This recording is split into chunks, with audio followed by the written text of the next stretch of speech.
காப்பாத்துறதுக்காக நீ போராடிட்டு இருந்திருக்க. அத புரிஞ்சுக்காம உன்னை பேசக்கூடாத வார்த்தையெல்லாம் பேசி உன் மனசு கொன்னுட்டேனேம்மா. இந்த பாவிய மன்னிச்சிருமா, மன்னிச்சிரு, இந்த பாவிய மன்னிச்சிரு. என்ன நீங்க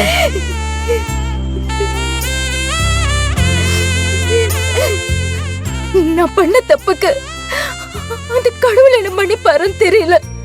ஆனா கடவுள் மாதிரி இருந்து என் புள்ள உசிரை காப்பாத்துன நீ என்ன மன்னிச்சா போதும் கயல், நீ என்ன மன்னிச்சா போதும். அண்ணி அண்ணி ப்ளீஸ் அழாதீங்க அண்ணி. அண்ணி என்ன நீங்க அப்படி நீங்க எந்த தப்பும் பண்ணல. எனக்கு உங்க மேல கோவமே இல்ல அண்ணி. நீங்க இப்படி மன்னிப்பு கேட்க வேண்டிய அவசியமே இல்ல அண்ணி. இல்லம்மா, நீ என்ன சொன்னாலும் நான் செஞ்சது பெரிய தப்புமா.